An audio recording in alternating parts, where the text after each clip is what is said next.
Cześć, cześć, cześć. Słuchajcie, dzisiejszym gościem naszego programu jest nie byle kto, bo to jest wielka gwiazda światowego rocka Marco Mendoza. Hello, how are you? How are you, brother Chris? Okay, hello. Good to see you, good to meet you. Good evening! What's up? Give me your hands!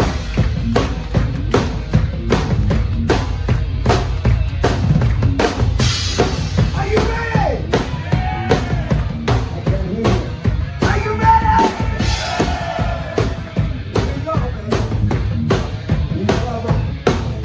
Be here. Kochanie, ale ja nie będę przeprowadzał wywiadu z Markiem, dlatego że nie znam angielskiego, natomiast znam rosyjski, którego on nie zna, więc zrobimy tak, że tutaj jest Mikołaj przeprowadzi wywiad. Okay.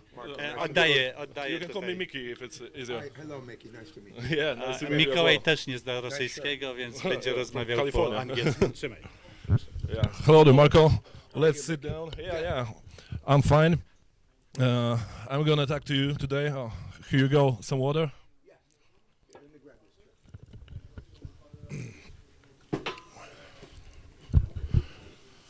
All right, so let's have a conversation today. Yeah. So how are you today, Marco? I'm really, really good. I'm happy to be here in Warsaw. I'm happy to be in Poland. I haven't been back in quite a while. Yeah, I mean, I remember like your last concert in Poland was probably with Thin Lizzy in like 2012. Sounds right, but I think I came back with my solo project and I only did 2 or 3 shows. Okay. 15 or 16 maybe, I don't know. I've been working a lot. Yeah, I mean, I've been studying a little bit of your resume. It's pretty impressive, I have to say. So I have a question for you. Did you know that your birthday, May the 3rd, is actually a national holiday in Poland? No. Oh my God, what is the holiday? Yeah, it is the anniversary of the Constitution of Poland, of May the 3rd. So maybe... I didn't know. Thank you for sharing. I must talk about that. Very cool. But I will say this. When you get to be my age, you try not to have too many birthdays. Enough is enough, you know. But that's interesting. Very cool. May 3rd. Yeah. I mean, so you should come and celebrate your birthday in Poland sometime. If we can arrange a show, I would love to. Let's do it. Yeah, let's do it. I tell you, every time I come to Poland, and I'm not just saying this, every time I come to Poland, I get treated with a lot of love. You guys are very friendly. The shows always go extremely well. There's a lot of fans of rock and roll here. I've made a few friends along the way, so I really enjoy coming here. I'm glad I'm here. Yeah. Amazing. I mean, it's good to hear that. I mean, we will talk about your friends from Poland because I have a question for you, but let's get to it later. But I guess like everything, probably almost everything about your pretty fascinating career was already said in many interviews you gave in the past. But I mean, there was a lot to be said, of course. But let's focus on those less talked about episodes, because I found fascinating trivia about you. I mean, yeah. I mean, I think it's very good. I listened to the trivia. I mean, and it's great. Does a name Iggy Gwadera rings a bell? Absolutely. I was just talking about it. I was telling my boys, Drew and Nolan, my guitar player and drummer, about that experience I had with Iggy, how I met him. He was opening up for Thin Lizzy. With Anti-Tanknan, probably? Yes. And I came backstage. You know, we show up about an hour before we go on stage. The place was packed. And I'm hearing this great guitar playing, and I'm going, I got to go take a peek. So I went stage right. I go up the stairs, and I'm looking inside behind the scenes, and I see what looked like a little girl, like thin, beautiful frame, the hair down to, you know, mid-back. And he was 16. And he's burning. I mean, I'm like, I thought it was a girl, to be honest. I'm going, wow, I'm thinking she's got topless because whatever, there's no bra. So did you try to hit on him? No, not at all. No, but he turned around and said, wow, that's a boy. He was a very beautiful boy. And then I'm going, wow, I was really impressed. So I get off, I go to get ready, and his parents showed up. His parents came over and said, "We're big fans. Can we take picture?" La la la la la. They had a translator, and they said, "We're trying to get our son to do better projects. He's a great songwriter, great guitar player." And I'm going, "Yes, I can see that. So can you help?" And I said, "Absolutely." I gave him my signature. We took pictures. I gave him my number, my phone number, email. And 2 months later, they started getting in touch with me. Man, it's like absolutely like dreams come true for a guy like this. Yeah, and long story short, we came up with that Whammy project, and the album is amazing. Great playing, great songwriting, great Doogie White singing. My God, And you get Vinny Appice.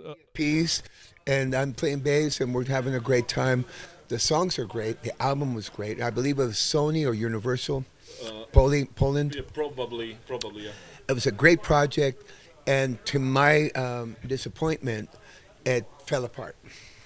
Yeah, I mean, I listened to the project, and it actually gave me a very good impression. I mean, actually, I wanted to ask you, bassist to bassist, because I'm a bass player as well. Yeah. Cheers. So, a conversation like this. For you, before you continue, with a pick or without a pick? Mostly without a pick, but sometimes. Why? Because I mean, I prefer the sound from the finger, the attack. I mean, it's a little bit softer, but you can get this nice crunch when you like stroke inside. I mean, I was going to give you one of my picks, but I guess you don't need it. You don't want it. Man. I mean, sometimes I play with big man. That's amazing. Let me just say this for bass players out there, and for you, for anybody. I was like you. Only finger. I need to feel the strings, and I'm more creative. I didn't say only finger, mostly. No, but I was like that. I was playing a lot of fretless. And then I got into the studio recording, and I heard the difference. Yeah. And I played with... Difference in attack. I played with some of the best guitar players in the world. And guess what? They want that attack. I mean, it cuts through the mix better. From John Sykes to Joe Satriani, that I just finished a tour of, Steve Vai, Neil Sean, Scott Gorham, Steve Lukather, some of the best. They love the pick, man. So I learned how to play with a pick, and I use both when I'm doing my solo. There's a difference in tone and attack, Yeah, definitely. I mean, it's good to switch. I mean, it depends on the song, actually. I agree. So I'm just kidding. You play whatever feels right to you, and you do your thing, and I respect. I'm just playing with you, but I used to be that guy. Only fingers no. Real bass players play with the fingers only, and I discovered something, and I haven't stopped working. Thank God. So there's something to be said about that. I mean, you always can be better, right? Joe Satriani called me a few years ago. He says, "I see that you play with a pick. I'm looking for a bass player that plays with a pick that can sing." Joe Satriani.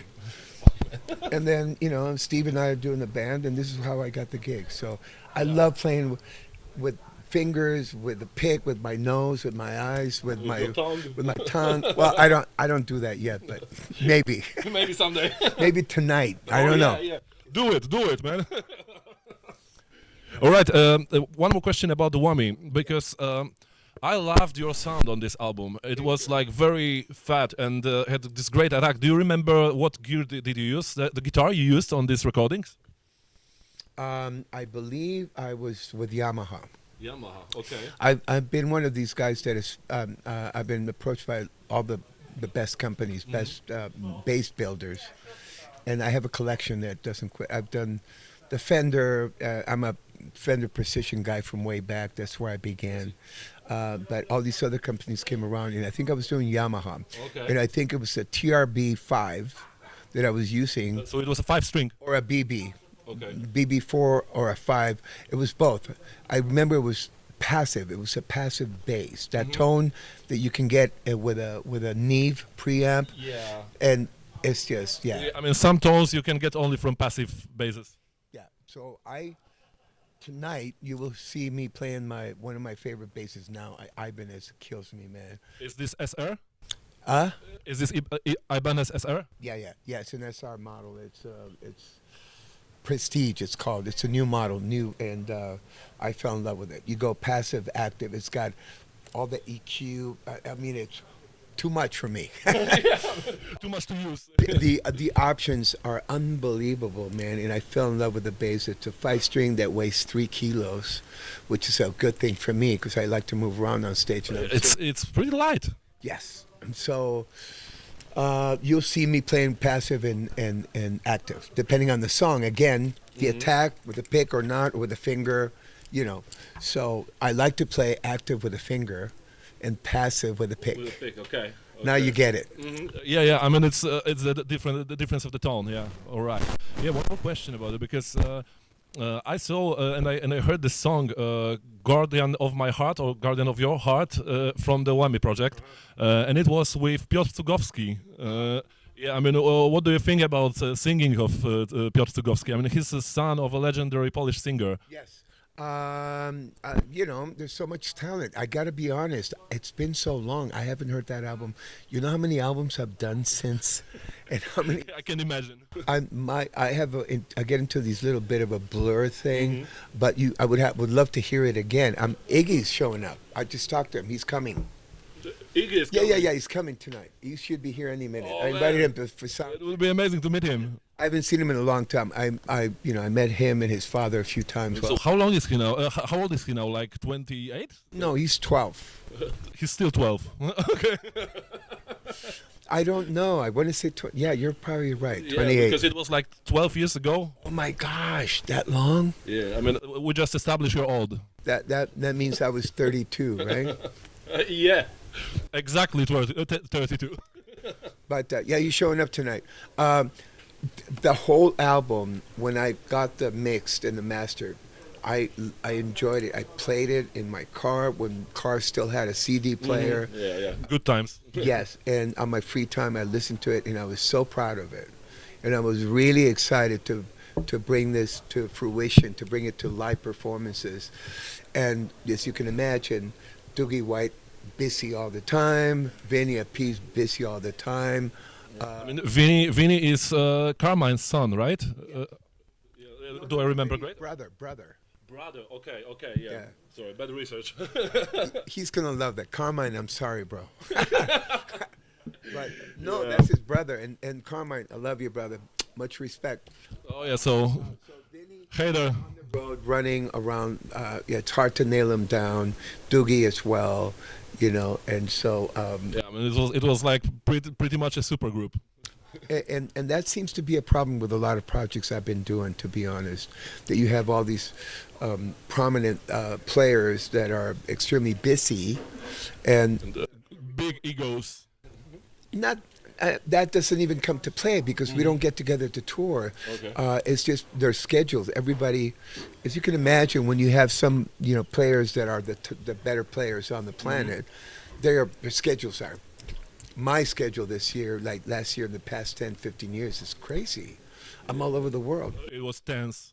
Very tense. So to organize when I'm free, they're not free, and when they're free, I'm not free, and he's not there. So I think Universal got a little disappointed, and they just unplugged it and the whole thing. But the album's there. If you can get it, please get it. Whammy is. Yeah, just get a Whammy album because it's an amazing album. I mean, I loved it actually. Too, and actually, I'm gonna download it again and listen to it. Yeah, do it. Buy it. Yeah. I always buy stuff. I never get anything for free ever. Yeah, good, Yeah. good man. Yeah, go online. Go to MARCO MENDOZA Official. I have 4 albums now, which I'm very proud of. Live for Tomorrow. I have Richie Kotzen producing on that. My friends Steve Lukather, Ted Nugent, Doug Aldrich playing amazing guitar. They were cool enough to play on my album. Those are some names. Yeah, and Richie and he produced amazing. Richie's one of those like insanely talented cats, man. I was lucky to have him work with me, and he produced. And he sang and played and co-wrote all this stuff. But most importantly, my son, Marco, was playing on a few tracks there. So Live for Tomorrow on Frontiers, Casa Mendoza on Mascot, and then the last 2 on Mighty Target Music, which is Viva La Rock and New Direction. Please take the time to listen if you can. This is the pick from New Direction. Direction, because I want to come back, stay connected to Poland and you guys. I love you guys. I love it here. Let's have a relationship. so that I can see you as often as we can, okay? But I need your support, bottom line. Yeah, it's great having you here, Marco. Good to be here, brother. Yeah, all right. I have some more questions because I mean, in addition to this whammy subject, I mean, in the video clip for One More for Rock and Roll, probably it was. Yeah, do I remember it? It's right. The song One More for Rock and Roll. We can see a lot of like adult-only stuff in this in this video clip. Long story. Yeah, I know. I mean, yeah, it is good. Long story short, I mean, sex, drugs, and rock and roll. So then that brings the question about some darker episodes of your life. Are you okay with talking about it a little bit? Absolutely. This is who I am. I'm the person I am today because of what I went through, and not to recommend this to anybody, but because I went through heroin and cocaine addiction, IV, alcoholism, pills. I would do anything and everything to get. So, what was your main poison? I just said it: heroin and cocaine, Those two. Okay. IV. And my life got out of control. Yes, I have to talk about it because there's there's a big problem now. Yeah, I mean, you have to talk it for people. Actually. Yeah. If anybody like me got out of it, and I am celebrating 38 years of sobriety. Oh, congratulations, man. September 20th, 1987 at 3 o'clock in the afternoon. That was my sobriety point. Wow. And, 38 years later, September 20th will be 39 years. So I'm very blessed, man. And I'm so glad that was the best decision I had ever made in my life. And there's a few other things that I've done that were good decisions. But I wouldn't be here. There's no doubt in my mind, Mickey, that I wouldn't be here had it not been for sobriety, because I was really Those shit took a lot of lives. yes, and still recently And it's taking. I can name a few names that we all know, people we love that were in the industry that we lost because of substance abuse, whether it be alcohol, pills. Right now pharmaceuticals are out of control. Yeah. Why? They are. Because they're available. And because this is the problem. I mean, the availability. Because they're the most addictive. Fentanyl is the most addictive drug. I wouldn't know because it's been 38 years, but they tell me it's 10 times, 20 times more addictive than heroin. And for me to even think like that, I would be dead. Yeah. I would be. And you did all those other stuff. So Yeah, and so it's a little bit out of control. I'm just here to walk the walk and let everybody know, or anybody out there that's interested, that you don't have to. You don't have to get out of your skin. You don't have to drink to have a good time. You don't have to smoke weed to have a good time. You don't have to take pills. You're perfect the way you are. And when you do these things to get you out of your own body, you don't experience life on life's terms, which is what makes you the best person you can be. Because and substance make you the worst person you are actually. Yeah, you go through the fear, the insecurity, you throw withdrawals, you feel rejected, you feel less than, you're not good enough. I still have my head telling me, I don't deserve this gig, I don't deserve these calls, I don't deserve this career, but I don't listen to it anymore. After 38 years, you learn to just turn it up. After this 38 years, do you still can feel tempted a little bit? From time to time. And I'm tempted in the environment where, if like right now we're having dinner with some friends and all that, we go out with family, with my wife, we go out and people drink a lot. Okay. You go out for dinner, let's celebrate your birthdays. Well, yeah, birthday's not complete without getting sloshed, So a bottle of champagne, it starts with nice wine, nice champagne, and then 2 hours later you're doing shots. And then, to survive the shots, you got to do blow to keep you up. And it's just this, and it's epidemic. It's like this snowball running. It's an epidemic. It's at that level. It's out of control. And it's really sad that people can't get out of that wheel, man. There's a lot of people that I admire as artists, and I won't want to name, but I have this face in front of me that, man, if I could help in any way,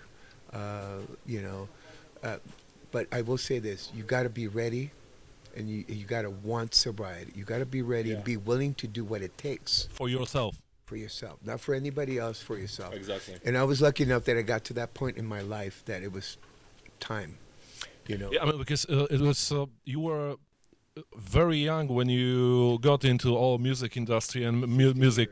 16 years, my first tour. Yeah. So it's heavy for a young mind like that. It was heavy. I had no idea what it was to play the big stage in front of thousands of people, and the responsibility of fronting a band, singing and playing. It took the best of me. So I was smoking a lot of weed and drinking.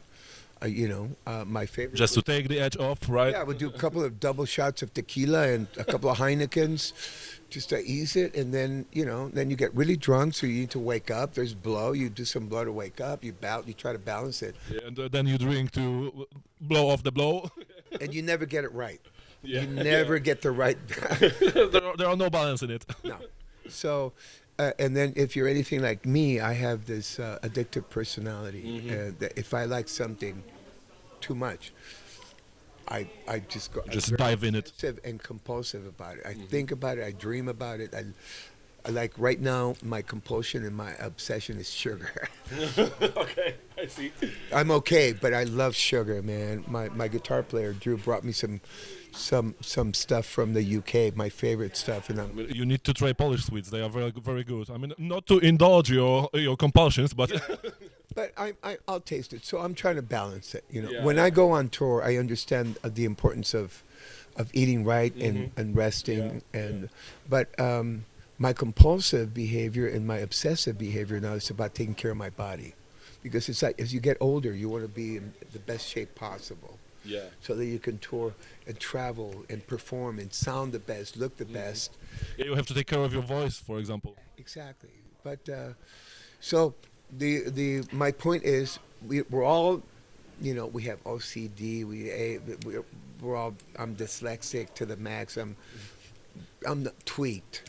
But after so many years, you learn how to navigate that without any medication. So I'm okay with all my shortcomings and all my insecurities and all my fears. I walk through them, and it makes you stronger. You know, you find that you survive. But my obsessive compulsive behavior is about wanting to do more music and play more shows because I love it. I'm addicted to that now. Yeah, and that's the best addiction you can have.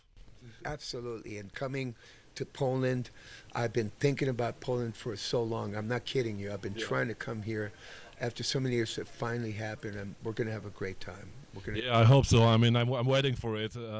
So I mean, it's so take care of yourself because we need you, Marco. I mean, You guys too. It's mutual. yeah, I mean, I have some more questions if we can continue. Yeah. Yeah, so maybe let's lose the tension a little bit after this dark episode, but it shapes us as well. I mean, so another question from another barrel.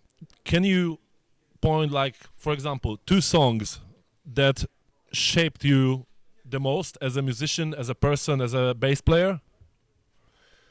Oh wow! It's got to be a Beatles song. "Let It Be." It's always in my heart. "Let It Be."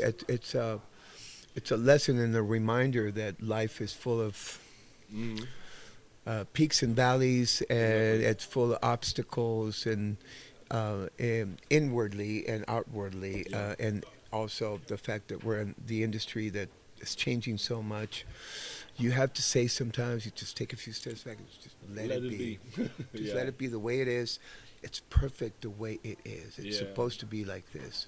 And those beautiful progressions in this song. Yeah. And I'm a big fan of Paul McCartney's and the Beatles. The first album we got, my brother and I, when we were... Your brother Carlos, right? That's very good. Respect. Before we even thought we were going to be musicians, it was Abbey Road. And I got to see Paul McCartney live in Paris a few years ago. Thank you to Abraham Laboriel Jr. Thank you, brother. And the experience of my life, definitely a bucket list. And I was hoping to meet Paul, but I got there too late. But traffic in Paris, no bueno. But Let It Be is definitely one. And I have to say, on the bass player side, there's so many bass players, but Jaco Pastorius, man.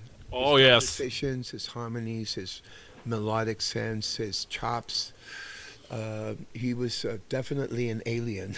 Yeah, he was. I mean, and you just can't have a conversation about bass without Jacob Pastorius including in it. Yeah, but I will say this too. In the same column, I would put Paul McCartney first. Yeah, they are pretty different, but His sense of bass playing, the melodic counterpoint that he would do, the same. It was just his bass playing would really set a benchmark for other bass players to follow. In my opinion, Jack Bruce, Tim Bogart, Tony Levin now that's working with Steve on the beat thing. These were, on fire. These cats were creating new lanes for everybody to follow. But in our contemporaries, Victor Wooten, mind-blowing, Stanley Clark, yeah, I mean all this S&V trio. Billy Sheehan. I love Winery Dogs. If we talk about Billy Sheehan, I actually watched this video you recorded with Billy Sheehan when you've both been playing and talking about how many fingers you use to pluck the strings. Yeah, he impressed me. He's also an alien. Yeah, he is. He's so talented, man, and mind-blowing. I call them trailblazers because they introduce to the music world a new approach. Yeah, like pioneers. Yeah, and right now I've been listening to Hadrian Farrell, this French cat who's a friend. I didn't hear about him. Mind-blowing. I mean, Was checking. yeah, Hadrian, check him out. His chops, his sense of melody, but his chops, it's just amazing. He's got so much information. But yeah, so Lisa, Gary Willis, I have to mention Gary Willis, who is another one of those guys that played fretless, mind-blowing. Elaine Caron, my friend from UCEF from Montreal. Respect, brother. Always, every time I see you play, mind-blowing. They inspire me to play better, But I went in a different direction, And I'm thinking about coming back and doing something in the bass world that would. Yeah, I mean, you already did, actually. Yeah, stretch me out a little more, something different, But I think I'm getting to that point. I'm getting itchy. Just talking about I'm a fan of all these players. Just talking about it kind of lights a little fire. So, I want to do something. You need to explore a little bit, yeah? Exactly. Because music is like that. It's never ending ad infinitum. Exactly. You can grow and process it and play it, learn it, play more, play less, depending on the music. I mean, I know that you had some breaks in your playing when you were younger. Probably from what I heard, it was like that you didn't even have a bass, and you had to buy a bass in pawn shop to record with. Yeah. Oh, it happened 2-3 times actually. When you were on probation, right? Yeah. Oops. Very good. Yeah, that's a long story. But yeah, I was doing my meetings, my sober meetings, the 12-step program, Alcoholics Anonymous and Narcotics Anonymous. And one of the cats that was showing up to the meetings was Bill Ward, the drummer for. It was your debut, yeah? And he was doing his first solo album. And in conversation, it just happened that he told me, Marco, I'm doing my first solo album ever. And this is Black Sabbath. This is Bill Ward. Yeah, I mean, come on, Black Sabbath drummer. Just for a second, I get really small. I don't know how to act or how to react. And I'm listening to him, and then he says, I got a lot of fear. I'm really nervous about it. And then I identify. I went, oh, okay. You're a human being, just like all of us. We have that little, Exactly. Okay, so then he proceeded to say, I would love for you to come hear my album. Can you? I said, yeah. Can you come next week or something like that? I said, absolutely. Yeah, I mean, Bill Ward is asking you to hear his album. I mean, come on. But he did say this, and the reason why I approached him, Marco, is because I want to surround myself with sober people. Okay. That we have that common denominator. We have that thing we're sharing, that we're on that road. And so I felt very privileged and honored and humbled at the same time that I'm a little kid from Tijuana, man, from a little town in Mexico, talking to Bill Ward, he's invited me. So I said, yes, absolutely. The day before, a few days before, he calls me, he says, why don't you bring a bass? And I didn't have a bass. I heard this story. I mean, it's amazing. It's so true. I'm not making anything up. It's so true. And I was doing a little bit of construction work, first time ever in my life. But I wanted to stay sober, so I put a few bucks together, and went to the nearest pawn shop and found a bass for a couple of $100, $200-300. Just for it to be playable. And I had no idea what he was planning. I thought he just wanted to hear me play, and maybe. And so we go there, and all of a sudden I'm listening to the tracks, and Jack Bruce is playing. Those names. And Tim Bogart. Bless you. Excuse me. Thank you. And Tim Bogart, and Ozzy Osbourne, and Zach Wilde, and he even had Ginger Baker playing on some. I'm like, and I'm trying to be cool and go, wow. And the writing was amazing. It was really cool. I could, when I hear somebody's music that comes from the heart and the spirit, you get to know them a little better. And I felt very privileged to be sharing that moment. I mean, and actually, you can get to know someone better through his music. I mean, it's just probably the best way. Yeah, and blew me away. The talent that the lyrics, the melodies, the compositions, of course, the drum playing. It's Bill Ward. Yeah. So then I think we took a break. We ate something, had some coffee, and there's a few tracks I'm not happy with the bass tracks. You want to try and plug in? I said, sure. I tuned up, we plugged in, and he would sing me the parts, what his vision was, his, I mean, his vision for the bass parts. He would come and do and I think I don't like to talk about my playing, but I have a good ear. If I can hear the riff, I could probably find it in the bass pretty fast. Okay. So I did. And we did one track and went, nice. Do you want to do another one?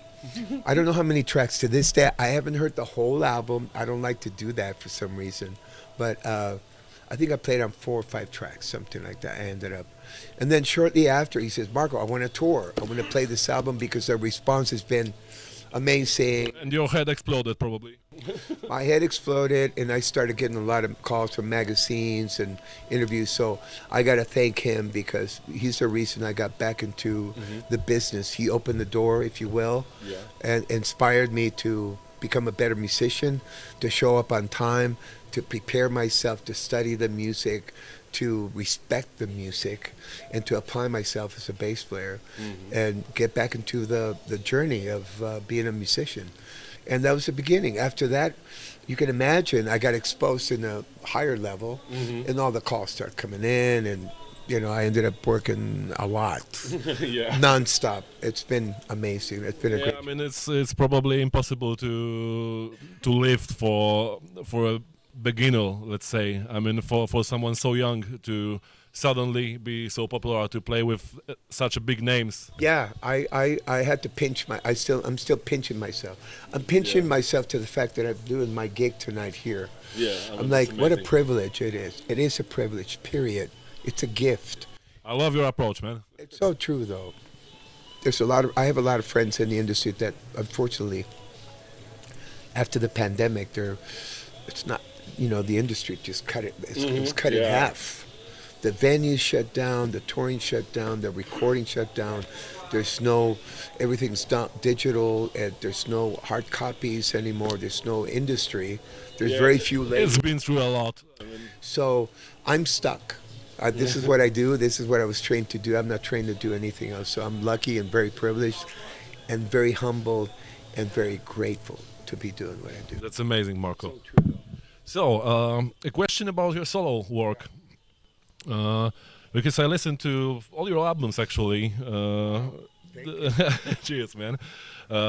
Probably the most surprising and exceptional album was Casa Mendoza. I mean, it was. All of them are great. I mean, they're like great rock and roll playing, but Casa Mendoza is different. I mean, because I saw you romancing with jazz and world music and fusion. I just wanted to ask about some inspiration for the album because it's so different from other work you did. I came from a place, I grew up in Tijuana, and it was a melting pot of music. In that It was a border town, so we had the southern rock coming from the States. We had the English music, rock and roll coming from the States. But because I grew up in that environment, I was influenced by the Afro-Cuban rhythms that came from Puerto Rico and from Cuba via New York and Florida, Miami. And I used to dance to that music when I was little, and I didn't understand it. It didn't have to. I just music. It was my environment. And then I had the music that came from South America. I'm a big fan of Antonio Carlos Jobim and all the rhythms that came from South America. I'm a big fan of all that. And as a bass player, you go through periods where you want to grow. And you study stuff. And I had a little period where I was playing standards, and I was opening the real book, and you develop a lot. Just learning. And you would get these calls to come and show up, play with players that you never played with before, and so you develop a lot of skills. And your ear is. The other thing that happened is because I sang a little bit, I learned a lot of standards, So that was a period that really enhanced my way of listening to music and to appreciate the music and all these rhythms. So when I started getting busy in LA, I had an idea to do something like that. And I found the right players with Joey Heredia and Renato Neto. And You cooperated with them before. We spent a lot of time, and that's what got developed. It was a fusion of sorts in that we would grab something like Susie Cute, which is a classic blues song from way back from Delta blues, and that Creedence Clearwater Revival did. We grabbed that song. CCR. We would grab that song, and I'd tell the guys, let's do a ska rhythm on this, and let's see what happens, and let's go here. I know the lyrics. I would write the chords for Renato, and he would play, and then we just go, to be honest. And I can't give these guys credit enough because they were at that, Renato, his harmonic sense and his rhythm, melodic sense, it's amazing, from Brazil. He ended up playing with Prince. Prince came to the gig. Didn't know that. Yeah, he came. Prince was coming in. Yeah, because we had his band come. Sheila E. come and play with us, and Rhonda Smith, bass player, would come in. We're all friends, and Chaka Khan would show up and play with us. So we were doing a bunch of cool stuff, and then we ended up playing with Frank Ambali, Scott Henderson, and a few things in L.A. It was really cool, man. It was a great period for me, but. You mean like period of recording of this album? Yes. Yeah, and I can hear that in it, actually. You can hear that you had a lot of fun recording it. Oh, I had a blast, man. There's a live album that I'm thinking about re-releasing soon. It's live in L.A. Mendoza Heredia Neto, our last names. And it always comes up in interviews. It was this live in Studio City. So we're going to be doing some, not tonight, but we're going to start in Germany next week. Okay, we'll be doing amazing. that. So yeah, that project was a project that was wide open. In that we didn't say this is going to be a rock song, this is going to be a funk song, this is going to be a bebop song, this is going to be a cumbia, this is going to be merengue, this is going to It's be very, very diverse. Everybody would throw their sauce in. Boom. It's And a let's melting stir pot. it. And stir it, and then we would find some good things and we would remember, and the things that didn't work, we get rid of. Yeah, I mean, that's how it works. So I'm a big fan of Crying Out from this album. I love this song. And yeah. The melodics are amazing. It's so... Mendoza. Casa Mendoza, yeah. I was just talking to somebody about that. Crying Out. That's right. The sitar. And you used a lot of fretless on this album, right? Yes. All fretless. All of it. All of it. Yeah, I mean, I always wanted to try fretless, but I didn't have an opportunity. I mean, I have to try it, actually. I have that bass. I've done hundreds of recordings with that bass, albums, etc. So I have it with me tonight. I'm not going to play it, but I will incorporate it. It's part of, when we keep coming back to Poland, I promise you, Mickey, I promise you, next time I see you, we'll be playing some of this stuff with my fretless. Oh, man, that would be amazing. So Yeah, I will have to come to your gig then. please do, please do.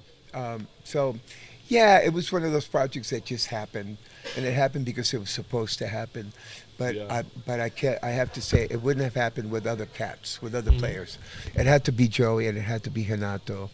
And now I'm having a hard time because Joey can't play. He's not in the position. He's pretty sick. I love that guy. Yeah, so we're sending much love to him from Poland. And Renato is busy. He's been working with everybody. Joe Bonamassa keeps him busy. There's the album. Yeah, man. I'm trying to go back to that a little bit, incorporate it into what I'm doing live, because I love it. Yeah, It's very special, I can man. see that. All right, Marco, just 2 words. So we know that we can expect some songs from Casa Mendoza on this gig, right? Yeah, definitely. We'll be doing some stuff. Yeah. Okay, and just 2 words about your guys you are playing with tonight. I mean, who are those guys? I mean, because I couldn't find any information about the squad for tonight. Unfortunately, the way things are booked these days, because everybody's busy, I'm very lucky that I have access to the best players around. Yeah, I can imagine. But I never, when I book a tour, I don't know who's going to be participating because everybody's busy. Okay. And I've learned from the past, when I announce certain players and then they go somewhere else, the fans that show up expecting that lineup are disappointed. But I just tell everybody, come to my show. You're going to hear some of the best guitar players on the planet, some of the best drummers on the planet. And on this run this year, I have... And one of the best bassists on the planet. Thank you, man. I have Drew Lowe from the UK, who's amazing. He's going to blow your mind. And I'm glad to have him. I have Nolan Richard on drums. He's a new cat on the scene who plays great. And and I had Ivan Keller from Jelusik in Croatia. Nice So I have a few cats that I can pick and choose from, but I'm very lucky like that. But I gotta run, you guys. I'm so sorry. Mickey. I understand. Thank you for that amazing opportunity to talk to someone like you, and I love the conversation actually. Thank you. Please get in touch with Rafa and let's do an update via the phone or Zoom or Zoom. Okay? Sure. Let's do it. Let's Exactly. follow up. Thank you so Take much. care, Marco. Have a great gig. We'll see you on the stage. Take care. Dziękuję bardzo. Wszystkiego dobrego. Tak, dziękujemy bardzo. Słuchacze i oglądacze WzRocK TV. Ja nazywam się Mikołaj Weiser. Przeprowadzałem wywiad z tym oto wspaniałym człowiekiem, jakim jest Marco Mendoza. Marco Mendoza, proszę Państwa. Dziękujemy i do zobaczenia. Salut. Hey guys, Marco Mendoza here. I love you, Poland. I just want to say hello to WzRocK, the listeners of WzRocK TV. Stay tuned. Go to Marco Mendoza Official. There's a lot of info there. I want to see you guys at my gigs here, okay? Dziękuję. Ciao.